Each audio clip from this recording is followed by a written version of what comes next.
saya hormati Bapak Dekan, Bapak Dr. Haji Ahmad Amin Hadis, dan teman-teman dosen semua, baik dosen yang dari di UIN Mataram maupun teman-teman dosen dari Wizar, Universitas Muhammadiyah, dan teman-teman stakeholder yang lain. Marilah kita bersyukur kepada Allah atas nikmat yang diberikan kepada kita. Oleh karena itu kita persembahkan salawat dan salam ke hadapan ibukan kita Muhammad Sallallahu Alaihi Wasallam yang membawa kita dari alam yang gelap menuju alam yang terang. Izinkan saya sebagai pemandu dalam kegiatan pembukaan ini untuk menyampaikan susunan acara. Pertama, pembukaan. Untuk pembukaan ini marilah sama-sama kita membaca basmalah.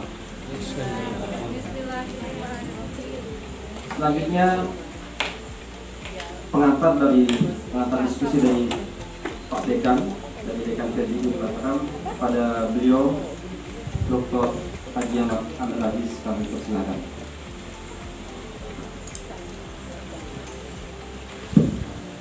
Assalamualaikum warahmatullahi wabarakatuh. Bismillah, alhamdulillah, wassalatu wassalamu ala rasulillah wa ala alihi wa sahbihi wa muwala wa la hawla wa la quwata illa billah. Yang sama-sama kita hormati Prof. Mansur Afifi, Bapak WD1, Bapak Ibu dosen PMD UIN Mataram, dan beberapa stakeholder dari kampus yang lain. Puji syukur kehadirat Allah Subhanahu wa Ta'ala kita panjatkan pagi hari ini.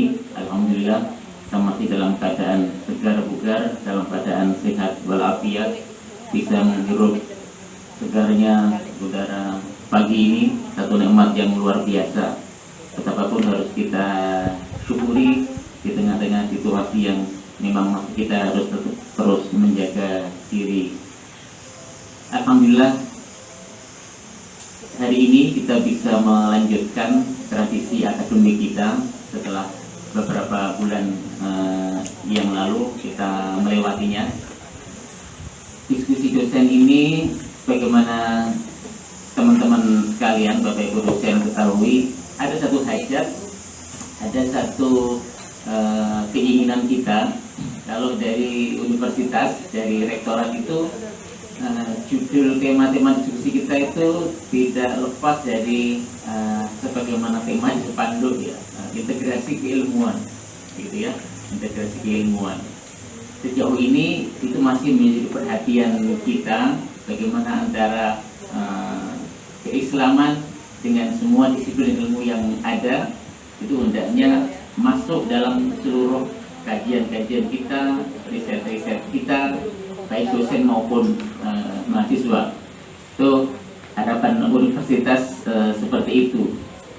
Nah, kita tentu merespon hal itu sebagai satu tantangan ya, sekaligus sebagai bagian dari tugas kita.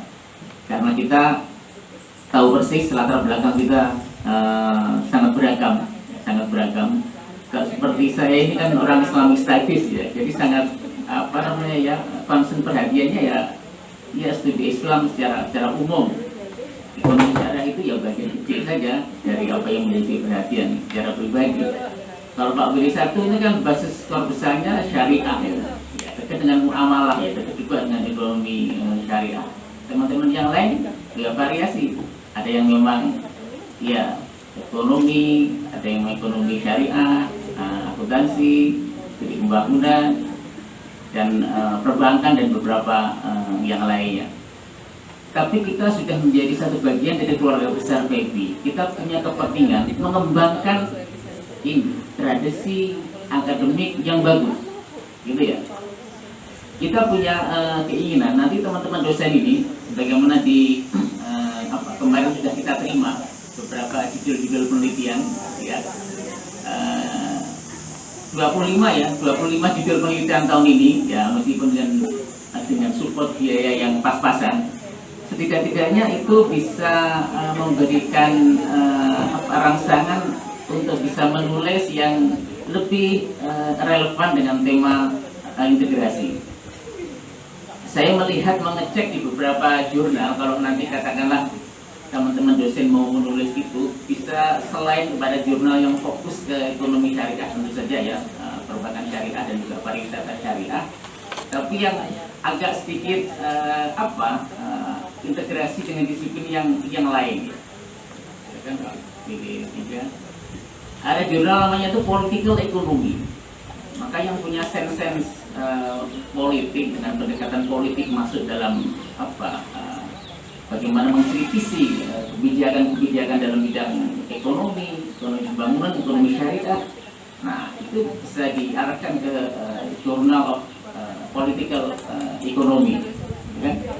Bagaimana kita tahu sekarang itu pemerintah sangat gencar ya ingin menjadikan Indonesia sebagai pusat produsen halal terbesar dunia. Nah, kebijakan itu kira-kira sejauh mana kita punya kekuatan, kita punya potensi. Ada juga jurnal yang namanya itu Economy and Society. Nah, ini mungkin lebih cocok dengan kebanyakan kita yang berbasis sosial ya, ekonomi dan society. Maka Pak Willy satu di sub anak judulnya ya, from economic capital to social capital ya. Nah, ini sepertinya ingin mencoba menarik tidak hanya kajian kita itu murni pure ekonomi, tapi ke aspek sosialnya, kekuatan sosialnya. Maka dalam hal ini gagasan sekolah perjumpaan, dan itu kalau bisa kita tarik atau bisa kita kembangkan lebih lanjut, tidak hanya sekolah yang berjumpa ya, tapi juga bisa ekonomi perjumpaan gitu kan. Konsep besar perjumpaan itu kan bagaimana orang yang berbeda kelompok, berbeda kapasitas, berbeda itu bisa ada titik temunya gitu. Kita tidak mungkin selalu harus membuat distinktif ya, black and white, tidak bisa. Ekonomi syariah dan kelompok juga tidak bisa dibaca seperti itu sepenuhnya. Ada titik-titik yang bisa dipertemukan gitu kan. Nah, sebagai contoh, katakanlah kalau tadi kita bicara soal Prof Mansur, sekarang itu ada bank wakaf ya, mikro wakaf yang mulai BWM, bank wakaf mikro, sudah ada di beberapa tempat di Indonesia, termasuk di Lombok, baru satu ya di Bondel itu. Itu sebenarnya salah satu terobosan penting mempertemukan antara konsep ekonomi syariah muamalah wakaf dan dengan instrumen modern perbankan, menyasar dalam masyarakat miskin yang tidak punya katakanlah agunan untuk mengambil modal yang lebih besar. Nah, itu satu terobosan penting, perjumpaan antara fikih muamalah dengan dunia perbankan. Nah, sebenarnya kebijakan-kebijakan seperti itu perlu diinisiasi dalam format-format atau bentuk-bentuk yang lain, gitu kan? Nah, ini sekedar contoh saja. Nah, mungkin masih banyak sekali tantangan-tantangan kita lebih besar. Tadi malam saya sekilas waktu di Metro itu ada siaran tentang laporan tentang gaya kompetisi Indonesia, competitiveness Indonesia dibandingkan dengan berbagai negara. Memang mengalami peningkatan. Tahun dulu itu ranking 40 kalau salah, sekarang sedikit membaik, 37 dari 64 negara gaya kompetitifnya. Tetapi dari sisi digitalnya itu masih jauh ketinggalan. Digital society-nya, digital ekonominya itu masih sangat jauh. Nah, kondisi makro yang seperti itu tentu menjadi banyak pilihan kita ya, banyak yang perlu kita potret loh dari dunia di sekitar kita ini. Cuma kadang-kadang Pak Prof, kita tuh mau meneliti itu kadang-kadang butuh perhatian ya. Sementara waktu kita itu untuk mengajar itu sudah sekian persen, belum lagi mikir akreditasi ini teman-teman, kita Rabu Kamis depan akreditasi. Iya, kadang-kadang itu ya tugas-tugas rutin itu juga sangat menyita perhatian kita. Tapi setidaknya dengan sharing hari ini, mudah-mudahan Pak Prof. Mansur bisa memberikan kita pemetaan, inspirasi-inspirasi, ya, sehingga kita ya menjadi note kita lah, soal nanti kapan kita menelitinya, mengagendakan, ya itu tentu saja tergantung pada kita nanti. Saya kira itu sekedar pengantar, dan kami sangat berterima kasih atas kehadiran Pak Prof. Ya. Mudah-mudahan sebenarnya kita silaturahmi lah. Ini diskusi santai hari Sabtu, dan juga teman-teman sekalian saya sangat berterima kasih lah. Hari Sabtu biasanya kan hari keluarga ya. Tapi karena kita sudah mulai diskusi, sudah mulai masuk kampus, nanti kita nggak cari waktu juga agak susah ya. Maka hari Sabtu oke, gimana tadi kan hari Sabtu oke, hari Sabtu kita adakan kan sampai siang aja kan. Siang kita. Sekali lagi terima kasih atas perhatian kita semua. Mudah-mudahan silaturahmi akademik kita hari ini bermanfaat untuk kita semua. Amin ya rabbal alamin. Mari sama-sama kita buka dengan umur kitab Al-Fatihah.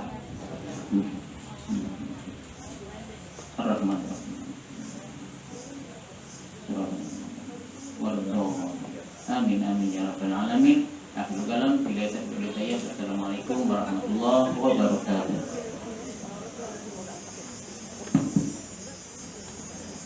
Terima kasih kepada Bapak Dekan. Ada sebuah hadis terkait dengan tema yang akan kita sampaikan, yang akan beliau sampaikan nanti, yang disampaikan oleh Prof. Mansur Hafizi. Man ahabba an yusha'alahu fi rizqihi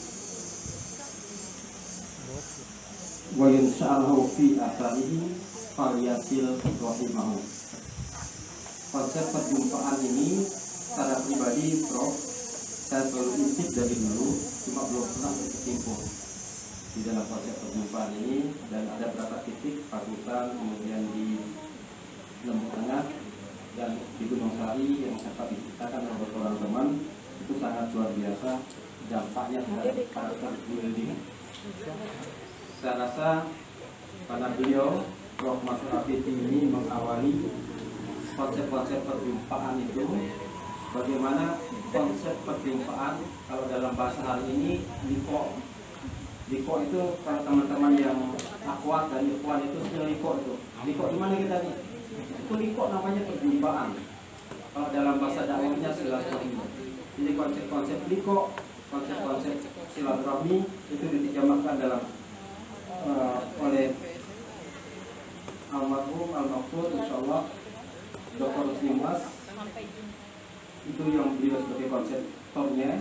Perjumpaan itu dijadikan sebagai instrumen untuk economic empowerment. Akhirnya sebagai pembukaan kegiatan diskusi, kami berterima kasih atas kehadiran kita semua dan mohon maaf atas segala kekurangan. Kita tutup kegiatan ini dengan sama-sama membaca hamdalah. Alhamdulillahirrahmanirrahim. Sekian. Assalamualaikum warahmatullahi wabarakatuh.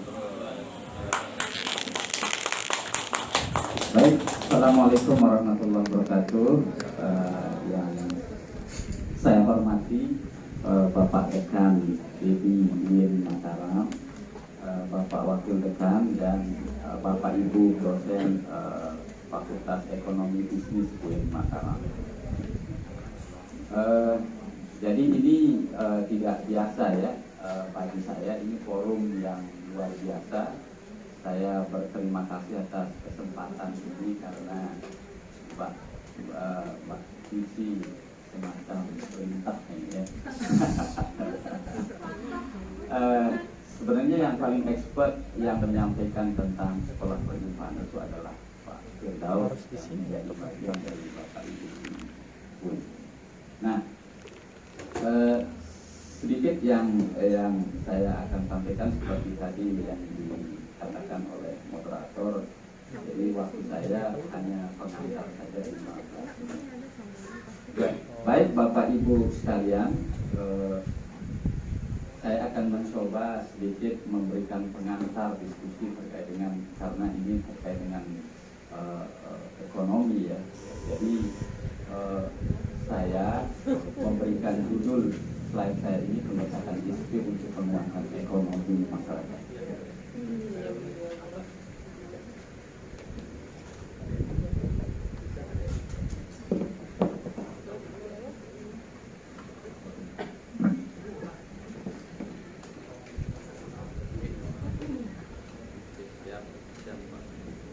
Baik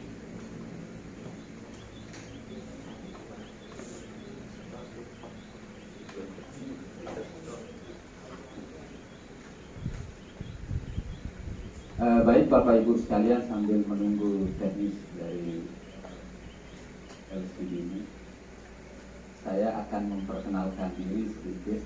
Saya Ahmad Zuhairi. Jadi sebenarnya home base saya bukan di Fakultas Ekonomi kalau di Unpad, tapi home base saya adalah di Fakultas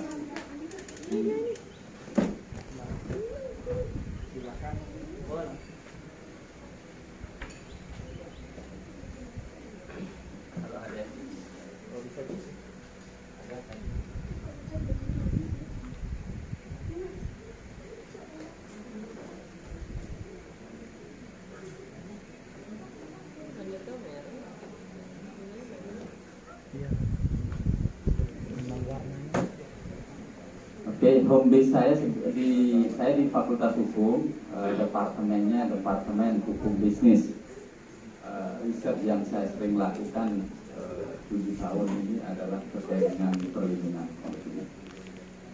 Baik, tapi ini sedikit berkait-kaitan.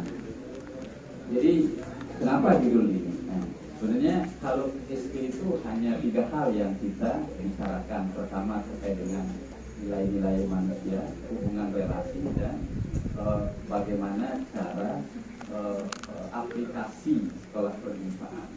Nah, pertama ini saya memberikan ilustrasi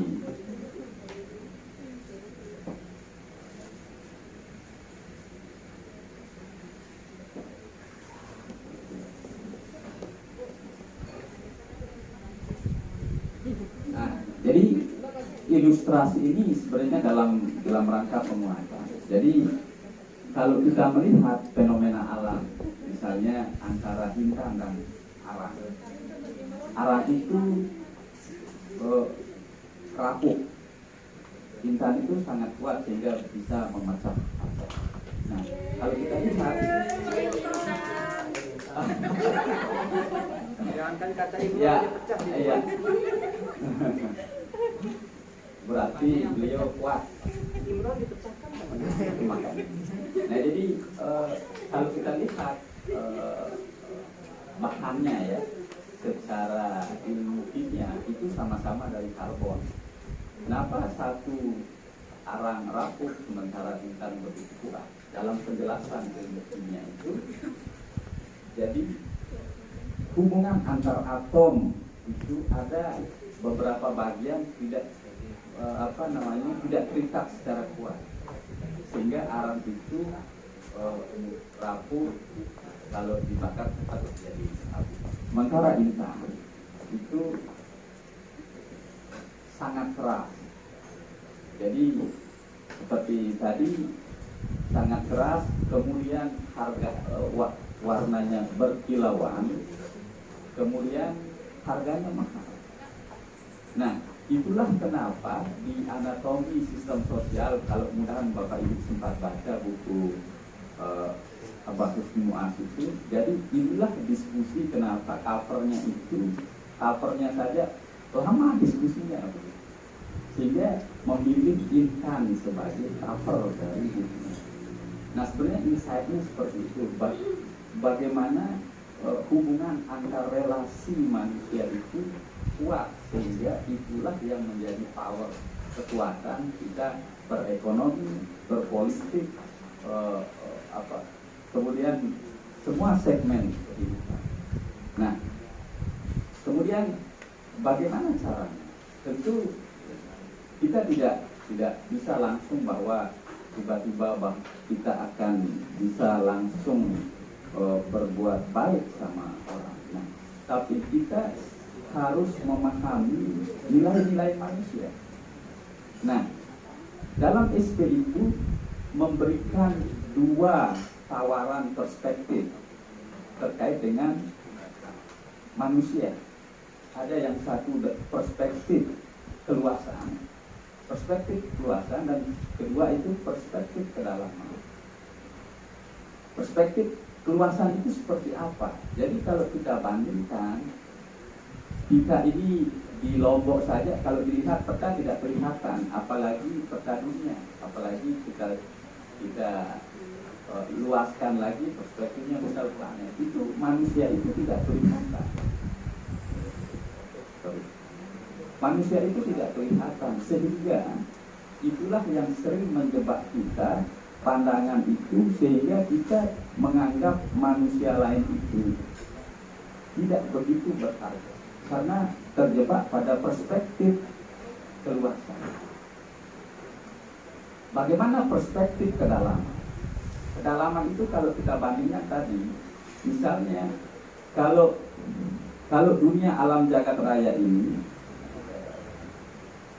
alam jagat raya ini kan terdiri dari materi.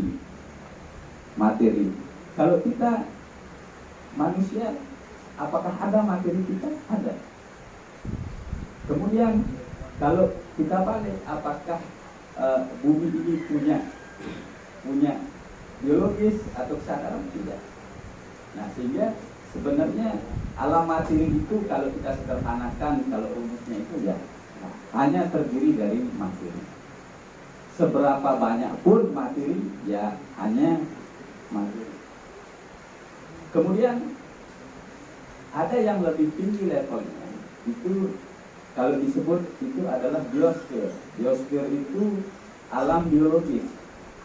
Alam biologis ini pembentuknya lebih sempurna lagi, lebih komplit. Tadi materi dan biologis. Tadi kalau misalnya bumi ini tidak bisa dia bereproduksi. Nah, tapi kalau binatang bisa. Nah, apakah manusia di sini? Tidak. Manusia lebih komplit lagi, sehingga saya nggak tahu, mungkin nanti Bapak Ibu di UIN lebih jago terkait dengan dasar hadis Qur'annya, manusia itu sempurna. Nah, kalau dalam perspektif kedalaman itu, manusia ini terdiri dari materi, biologis, dan kesadaran, atau bahasa lainnya mungkin jiwa. Nah, itulah kalau kita melihat bahwa kalau menggunakan perspektif kedalaman ini, manusia ini jauh lebih bernilai dari sekedar materi atau dunia biologis.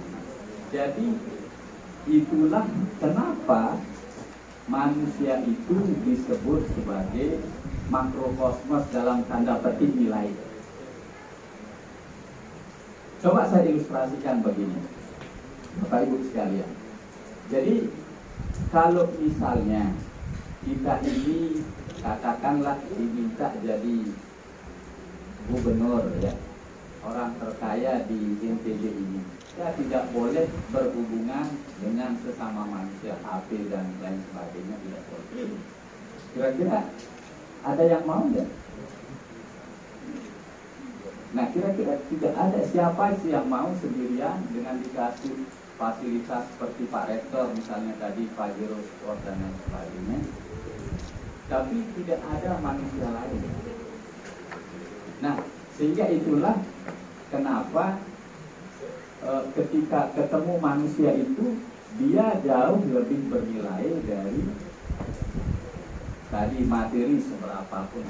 Tidak ada, kita juga tidak ada tidak ada nilai. Misalnya emas itu juga manusia yang memberikan nilai. Uang yang dalam berekonomi, uang itu juga itu yang manusia juga yang memberikan nilai. Nah, itulah kenapa interaksi manusia antar manusia itu disebut interaksi atau perjumpaan makhluk. Nah, jadi itu yang harus kita sadari, bahwa setiap kita bertemu dengan orang itu nilainya jauh lebih berharga dari semua dari alam materi yang kita. Nah, kemudian tadi kalau kita berinteraksi, kalau secara anatominya sederhananya, anatominya itu hanya dua yang kita bisa yang ketemu dalam setiap perjumpaan. Pertama itu adalah dalam relasi itu hanya dua. Pertama adalah mental state, mental kita, pikiran, emosi. Setiap kita ketemu orang pasti ketemu yang namanya kita ini membawa perasaan kita. Yang kedua, yang pasti kita lakukan itu selain perasaan kita hadir, itu adalah bahasa. Tidak mungkin kita ketemu diam-diam gitu. Jadi anatomi setiap interaksi sosial itu hanya dua, mental state dan bahasa. Itu saja. Nah, itu yang harus terpegang dalam kita memahami sekolah perjumpaan. Jadi setiap makanya dalam konsep sekolah perjumpaan itu setiap perjumpaan dengan orang kita harus menyadari bahkan mempraktekkan positivitas mental state dan berbahasa.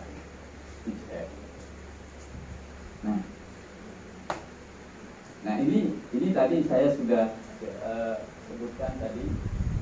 Jadi setiap perjumpaan itu yang hadir itu adalah dalam mental state atau intentional state itu adalah pikiran, emosi, perasaan, niat, keinginan. Kalau diekspresikan ada di ekspresi bahasa itu ekspresi perasaan kita. Misalnya kita merasa terharu, merasa bersalah ketika ketemu orang. Nah, itu kita tentu ekspresinya kalau kita misalnya ketemu sama orang bersalah, itu kita maaf. Nah, kemudian pikiran itu terkait dengan pengetahuan yang kita miliki. Jadi setiap berbahasa menceritakan tentang pengetahuan yang kita miliki itu harus benar. Harus benar. Jadi tidak boleh kita memberikan suatu informasi di mahasiswa kita pun. Kalau di SP itu kan semua orang adalah guru, di mahasiswa pun kita belajar bagaimana mental state yang positif dan berbahasa yang positif. Jangan datanya 5 kita bilang 10 gara-gara I'm my position. Misalnya saya dosen, ya pasal 1 sering kita pakai Bapak Ibu. Pasal 1 dosen selalu benar. Kalau pasal 2 kalau salah kembali ke pasal 1. Nah, sering begitu yang kita lakukan. Kemudian keinginan. Kita ingin apa biasanya kan kita bahasakan dalam ekspresi. Misalnya kita ingin menyuruh anak kita menutup pintu itu. Tutup pintu. Nah, keinginan pun itu harus tetap dalam rangka kesadaran kita. Itu harus positif. Nah, inilah sering lost control kita, apalagi misalnya di banyak pejabat kita yang sering berurusan dengan KPK karena keinginan yang negatif. Nah, kemudian niat, kehendak ini maksudnya misalnya kita janji, ini komisif namanya kalau dalam istilah bahasa, tapi karena kita waktunya 15 menit kita singkat-singkat saja. Jadi komisif ini adalah bagaimana kita membuat sesuatu di masa depan. Misalnya kita membuat perjanjian. Kalau di hukum itu sangat terkait dengan perjanjian. Ya. Perjanjian, kemudian undang-undang itu juga bagian dari perjanjian kontrak sosial kita ya, di bernegara. Nah, jadi kalau kita sudah berjanji, maka tentu ada deontik, istilahnya kan. Deontik itu adalah nilai yang harus kita kerjakan. Nah, jangan kita berjanji tidak ada niat untuk melaksanakan itu. Itu juga devian, negativitas. Nah, sebenarnya kalau kita bicara sekolah perjumpaan ini core-nya hanya di sini mental state. Kita harus menyadari perasaan kita hadir ketika kita berjumpa dengan orang, kemudian paham. Nanti ada slide yang lebih detail membahas tentang istilah-istilahnya. Kemudian bagaimana sih current reality kita berekonomi? Karena ini konteksnya ekonomi. Jadi sebenarnya ekonomi itu kalau hubungan antar relasi itu kuat, itu disebut emergent. Sesuatu yang muncul yang yang tiba-tiba tanpa perlu kita pikirkan. Emergency sesuatu yang muncul hasilnya, kayak kita belajar pasti pintar. Kalau kuat hubungan antar relasi itu, ekonomi itu pasti bagus. Keyakinan dalam misalnya dalam pikiran apa itu begitu dituangkan dalam anak. Jadi kalau hubungan antar manusia itu bagus, berekonomi itu bagus, berpolitik itu bagus, beraktivitas sosial itu pasti bagus. Nah itu yang disebut dengan emergen. Nah tapi bagaimana kalau kita lihat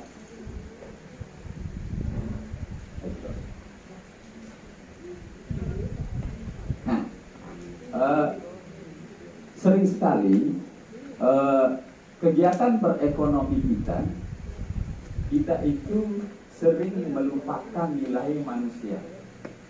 Justru yang dikedepankan itu adalah orientasinya adalah profit.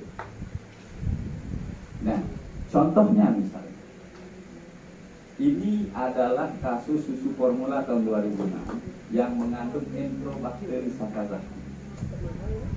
Jadi pelaku usaha itu membuat susu formula yang berbahaya, yang tanpa melakukan sterilisasi yang bagus, sehingga susu itu mengandung virus yang berbahaya, bakteri yang berbahaya dalam susu itu. Tadinya kita ingin bahwa memberikan susu anak kita itu supaya dia sehat, justru menjadi sakit. Karena apa? Orientasi keuntungan itu yang dikedepankan. Nilai manusia menjadi diabaikan. Kemudian kasus misalnya Ferry Kuntoro ini, dia yang melapor ke Mabes Polri tahun 2011 terkait dengan hampir semua yang pemakai konsumen provider XL Telkomsel sering dicuri pulsanya. Nah, kemudian misalnya ini kasus bibit tanah.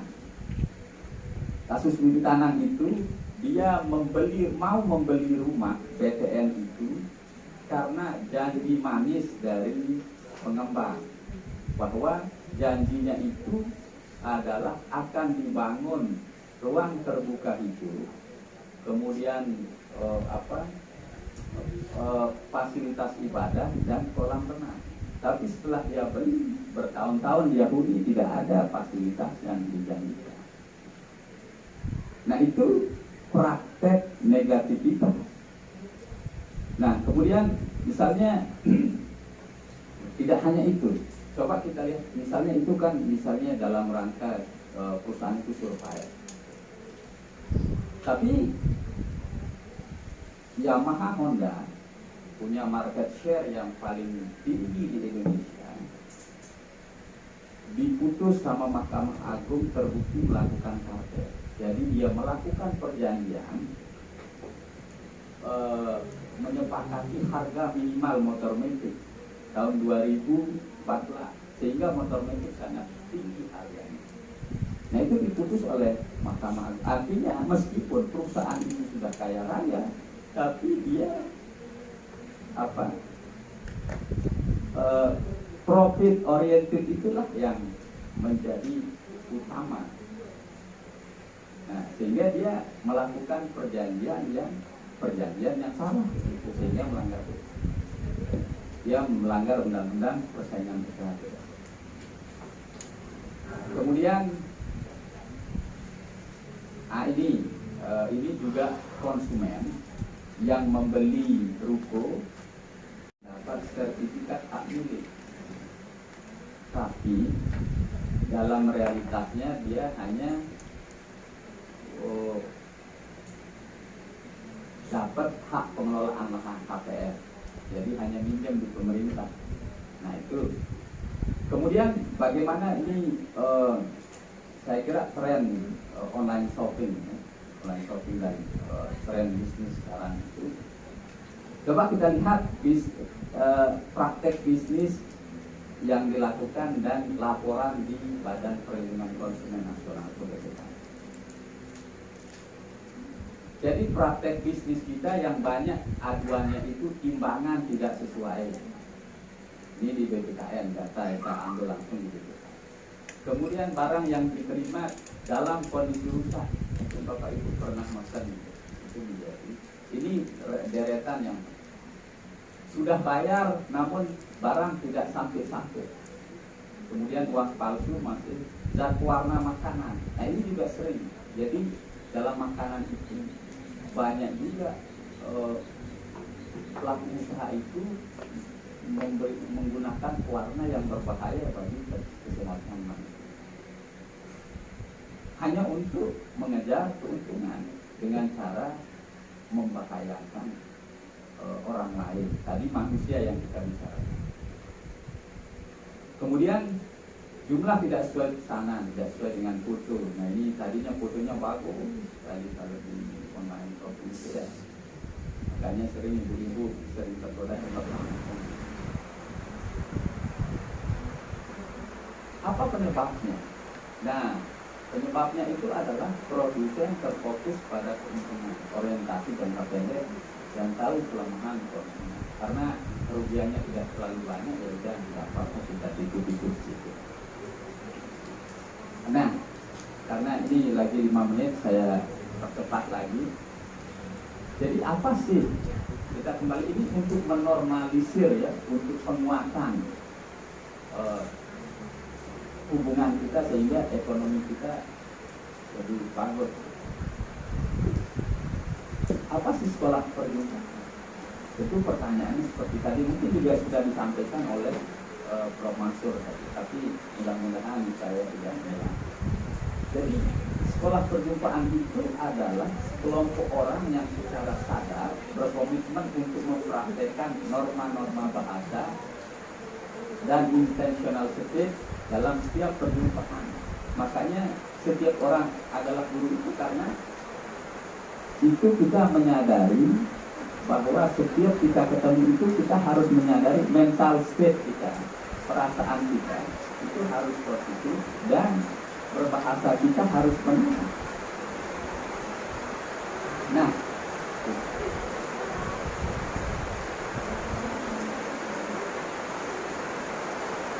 ini sudah siang, hujan, memang masuk ya. Baik, jadi ini mental state dan speaker. Atau saya langsung bisa yang langsung sederhana.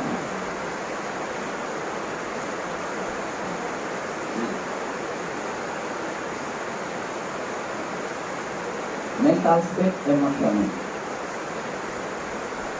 Jadi ini emosi kita.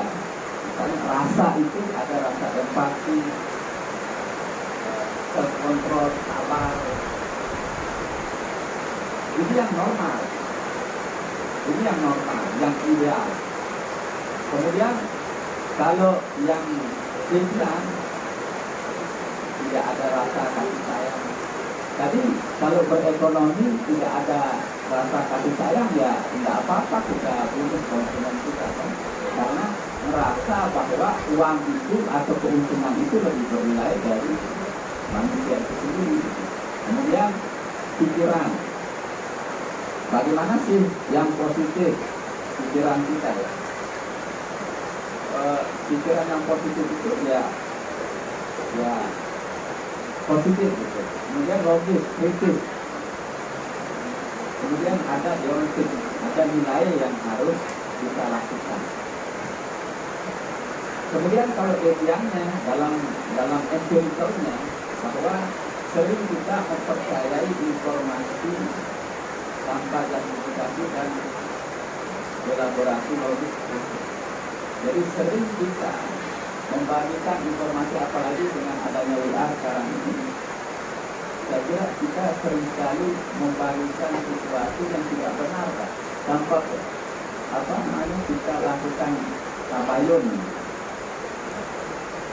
Kemudian tidak berpikir logis, betapa tidak berpikir positif, itu mental. Kemudian keinginan. Saya kira ini juga bagaimana berkeinginan baik, melatih atau menahan tidak memiliki keinginan yang buruk. Maksudnya seperti tadi, kita ingin seperti saya, ya kan? Dengan kuasa yang kita miliki, itu misalnya kita bisa saja mengambil, kemudian membuat laporan, ya. Itu adalah keinginan yang negatif, bukan keinginan yang positif. Nanti ini bisa dibahas, nanti saya akan bahas. Kemudian kehendak tadi, misalnya menghendaki sesuatu dari keinginan baik dan benar, menghendaki sesuatu sesuai dengan norma kesehatan. Ini kehendak kita juga harus positif. Ya ini yang ideal, ini yang devian. Misalnya kita berjanji nih, tapi tidak ada niat untuk melaksanakannya, itu devian. Kehendak kita tidak ada, ya udah. Nah, sistemnya bagaimana? Itu ada ekspresi rasa. Ekspresi rasa itu ada konsistensi antara rasa dan ekspresi kita. Misalnya merasa bersalah, ketika kita merasa bersalah, maka yang kita ekspresikan itu adalah sebaliknya kita merasa bersalah tapi gengsi. Ya udah, itu tidak sesuai dengan apa yang dalam perasaan kita, dengan apa yang kita ekspresikan. Kemudian ada namanya asertif. Asertif ini adalah klaim kebenaran tentang sesuatu. Itu terkait dengan prinsip yang kita perasaan tadi. Caranya diekspresikan dalam bentuk bahasa, yaitu menyatakan kebenaran sesuatu dengan prinsip rasionalitas atau normativitas. Kalau yang deviannya, negativitasnya, yaitu inkonsistensi antara pengetahuan dan ekspresi. Jadi datanya, tadi kita bilang datanya 5, tapi yang kita sampaikan adalah 10. Nah itu terkait dengan pikiran. Namanya asertif. Kemudian direktif.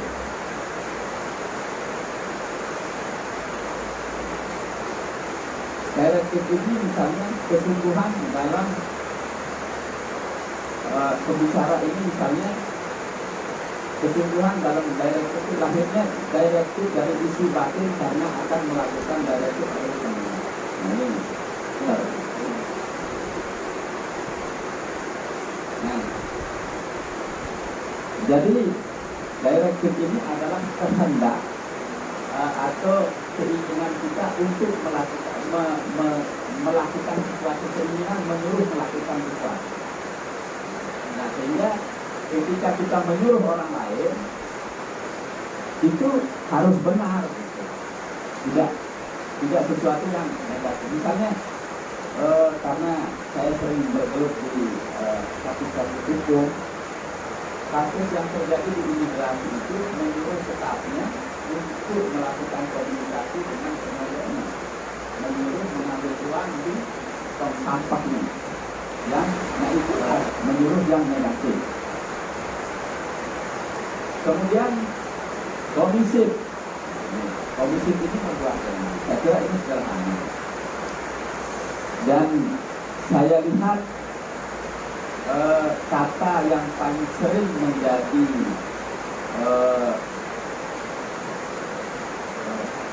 yang tidak benar mungkinnya sekarang itu adalah OTW, ya, peduli. Padahal kita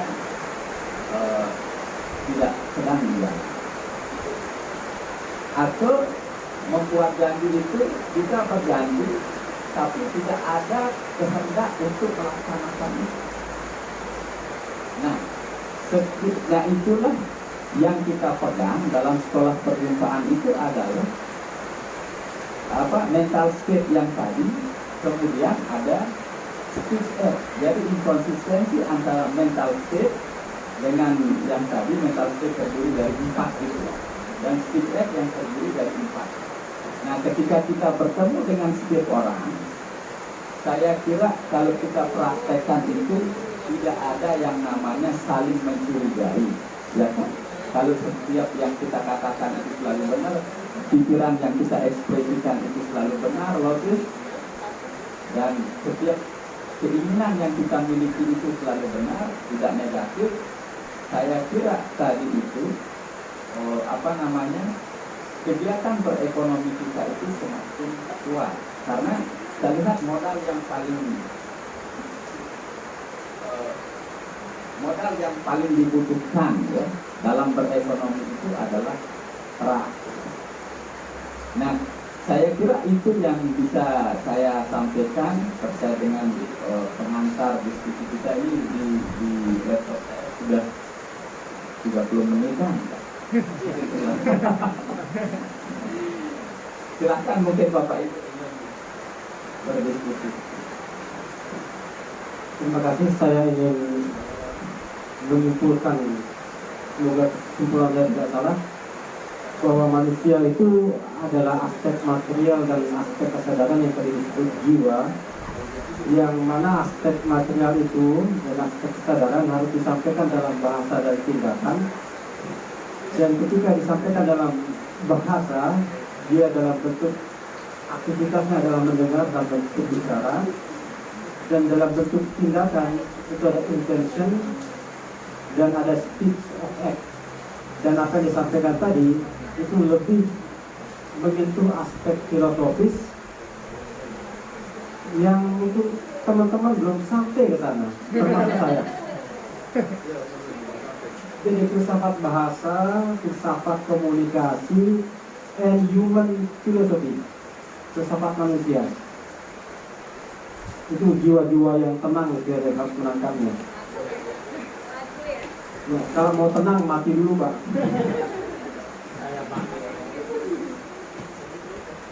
Baik, jadi dengan adanya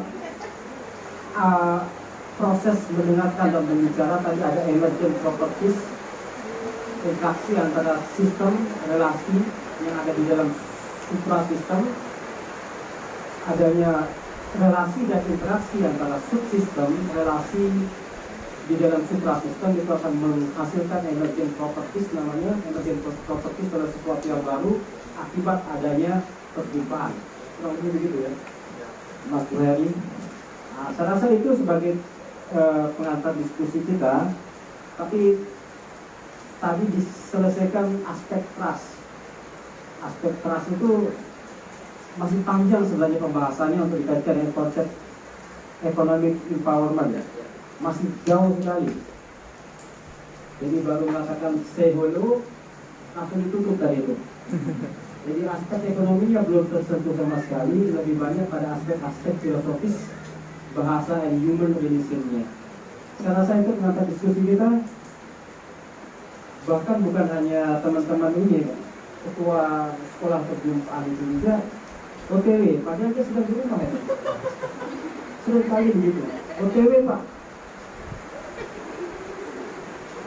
Jadi ketua SP itu begitu kelakuan, tadi yang lain ya. OTW itu daerah baru Pak. Daerah itu. Baik, saya rasa itu mungkin kawan-kawan ada juga yang tertarik dengan sekolah perjumpaan dan aktivitas ekonomi yang sudah dilakukan oleh teman-teman di sekolah perjumpaan.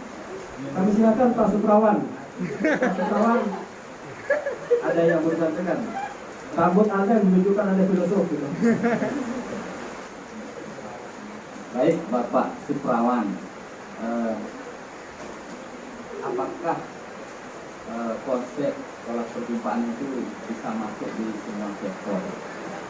Saya kira setiap yang terkait dengan interaksi manusia, yang mediumnya bisa kita klasifikasi, misalnya kegiatan berbisnis, kemudian kegiatan berpolitik, kegiatan berbirokrasi, itu kan membutuhkan yang namanya perjumpaan dengan antar sesama. Nah, saya kira kalau prinsip-prinsip yang tadi yang kita lakukan, pertama kita berpolitik, memberikan janji pada orang. Janji yang benar itu adalah janji yang dengan kehendak untuk kita melaksanakan.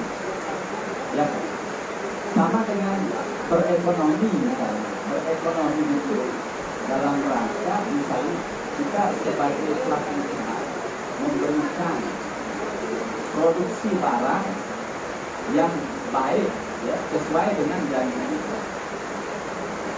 Misalnya seperti tadi developer, pengembang memberikan janji kepada konsumennya, tapi bagaimana pelaksanaannya? Bagaimana pelaksanaannya? Nah, saya kira kalau setiap ketemu dengan orang yang tadi katakanlah, kalau berbisnis itu konsumen, kalau berpolitik itu konstituen. Nah, tapi tetap kita menggunakan dua tadi kan, ketika kita bertemu ada mental state, ada mental kita ketemu, perasaan kita ketemu orang, dan ketika bertemu itu pasti kita berbahasa. Nah, saya kira itu seperti aspek semua aspek kehidupan yang yang membutuhkan interaksi antar manusia ini bisa dipakai. Saya kira tadi misalnya kasus cuci tangan itu tidak akan terjadi kalau misalnya pelaku usaha itu bisa mempraktekkan itu. Jadi ketika dia bertemu dengan konsumennya, kemudian bahwa dia berjanji untuk membuat ruang terbuka hijau, ya tentu kalau yang tadi kan komisif itu, janji itu komisif. Jadi ada kehendak untuk melaksanakan itu. Nah, sama dengan kalau kita politisi, ya janji kepada konstituen bahwa kita akan aspal langit katanya kan, kita akan aspal semua. Nah, maksud saya ketika kita membuat janji ada nilai, ada deontik, ada nilai moral yang ada dalam diri kita, di mana kita ada niat kehendak untuk melakukan itu. Nah, kalau itu sudah kuat, saya kira dalam dunia politik kita, dalam dunia bisnis kita, kalau kita sudah mempraktekkan mental state yang positif, kemudian berbahasa yang tadi, yang 4 tadi, saya kira itu akan sangat memperkuat medium interaksi manusia. Dalam konteks ini kan kita berbisnis. Tadi kasus Honda itu saya kira karena meskipun dia kaya, kita kira sudah selesai dia terkait dengan itu. Justru dia akan memberikan yang terbaik untuk konsumennya. Tapi justru nggak cukup, dia ingin lebih lagi keuntungan yang diinginkan. Mungkin itu yang bisa saya jawab terkait dengan pertanyaan tadi.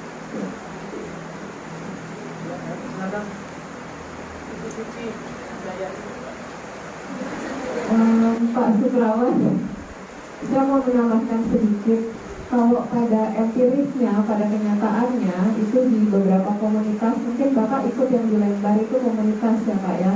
Nah, pada beberapa komunitas seperti di Midang itu sebenarnya mereka itu menerapkan SP pada komunitasnya saja. Tetapi karena dia dilakukan secara berulang-ulang dan secara sadar, ternyata kebiasaan itu juga diterapkan pada lingkungan lain di rumahnya gitu. Jadi sebenarnya SP ini bisa diterapkan di mana saja, di lingkungan mana saja. Syaratnya apa? Syaratnya itu lebih dari satu orang. Maksudnya harus ada pertemuan antara lebih dari satu orang. Kalau cuma satu orang, bagaimana ya Pak ya? Jadi gitu. Syaratnya seperti itu, dan pada kenyataannya memang karena dilakukan secara berulang-ulang dan secara sadar itu menjadi kebiasaan gitu. Jadi sebenarnya seperti itu. Misalkan nanti Bapak ikut yang di Lembang, lalu Bapak menerapkan itu di komunitas, bisa saja Bapak nanti meneruskan di rumah atau di kampus atau di mahasiswa gitu Pak. Tapi dia bisa masuk ke mana aja dan tidak merusak sistem yang ada gitu. Dia malah memperkuat hubungan antar manusia gitu Pak. Nah, ada satu kata-kata Abah yang menurut saya relevan sama ini gitu ya. Dia bilang gini, untuk kita bisa berjalan dan berlari itu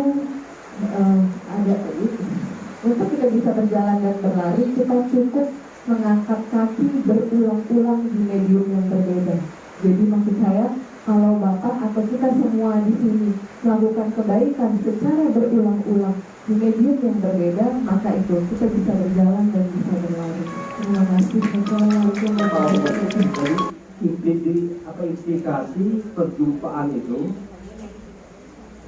Implikasi perjumpaan terhadap komunitas-komunitas yang sudah menggunakan konsep perjumpaan itu, mungkin ada implikasi catatan lapangan Mas Juhairi, mungkin dari A ke B, B ke C, mungkin ada pengalaman-pengalaman yang bisa di-share. Silakan.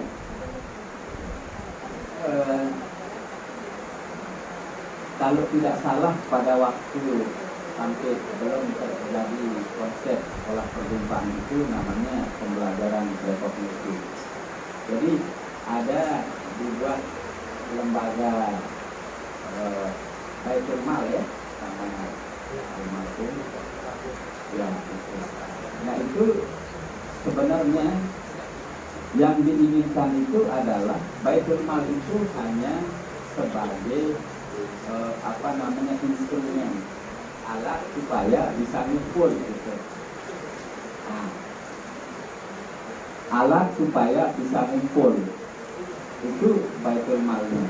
Nah, anggota itu bisa minjam dan kalau ada butuh modal, kemudian ada membuat bisnis baru gitu kan, disupport. Nah, jadi pada waktu pertemuan itu sebenarnya yang dipraktekkan itu adalah bagaimana cara belajar mempraktekkan nilai-nilai seperti tadi, misalnya berjanji dia harus laksanakan. Ketika dia minjam dalam waktu tertentu, kemudian dia tidak kembalikan, dia harus bercerita bahwa kenapa dia tidak bisa mengembalikan dalam jangka waktu tertentu. Itu harus dengan kejujuran. Nah, itulah yang dipraktekkan, yang kalau saya mungkin bisa praktisinya, siapa namanya? Pak lupa, saya sering dulu juga Pak saya lupa namanya. Ya, termasuk yang satuan yang direkturnya itu enggak, yang di Lombok Timur. Nah itu ada satu di Lombok Timur, Baitul Malnya juga sangat berkembang, mungkin tadi sudah diceritakan ya. Nah itu sebenarnya dalam konsep SP itu Baitul Mal itu hanyalah medium untuk bertemu dan membuat seperti ini. Jadi dia membuat bertemu, dijanjikan sekali seminggu ketemu, kemudian kalau ada yang butuh pinjam modal dia diberikan, kemudian dalam jangka waktu seperti biasalah kita berekonomi biasa, tapi syaratnya dia kalau misalnya dia mengembalikan dalam jangka waktu tertentu, dia harus menceritakan kenapa bisa mengembalikan gitu kan. Kemudian kalaupun tidak bisa mengembalikan, itu juga harus diceritakan sesuai dengan prinsip-prinsip tadi, prinsip kebenaran. Nah, itulah yang saya lihat yang sudah dipraktekkan menggunakan konsep SP yang dulu, meskipun dulu namanya pembelajaran rekognitif gitu ya, dipraktekkan sehingga penyempurnaannya sekarang menjadi sekolah. Nah, saya kira kalau anggota koperasi misalnya ya, seperti tadi Baitul Mal ini macam koperasi Pak ya, koperasi kalau anggotanya misalnya sudah setiap yang dijanjikan itu selalu dilaksanakan, setiap pikiran yang ada dia ceritakan dengan benar gitu ya.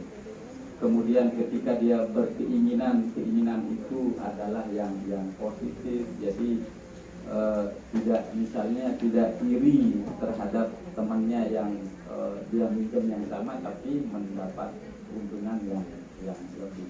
Nah, itu saya lihat menjadi hubungan antar anggota koperasi dan antar anggota Baitul Mal itu sangat kuat, sehingga tidak ada keraguan ini ketika dalam hal-hal transaksi tidak meminjam dan lain sebagainya.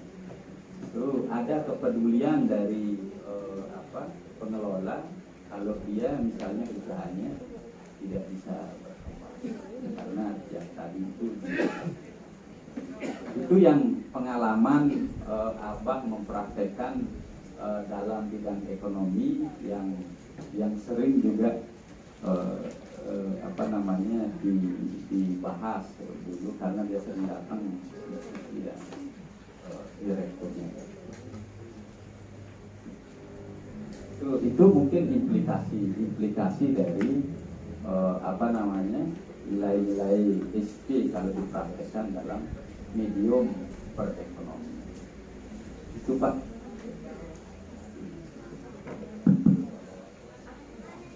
Terima kasih disampaikan kepada narasumber kita Bapak Ahmad Zuhairi.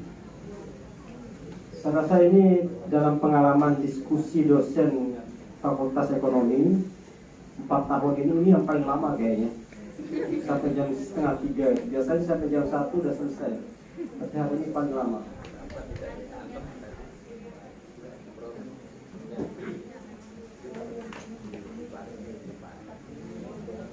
Mestinya di panel memang jadwalnya. Ya.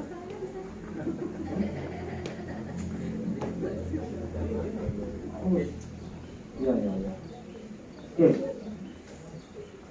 Saya rasa itu dulu mungkin untuk hari ini Pak Zuhairi dan teman-teman sekalian, dan atas kehadiran kita semua kita ucapkan terima kasih.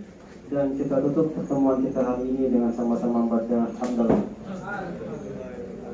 Dari kami, Assalamualaikum warahmatullahi wabarakatuh.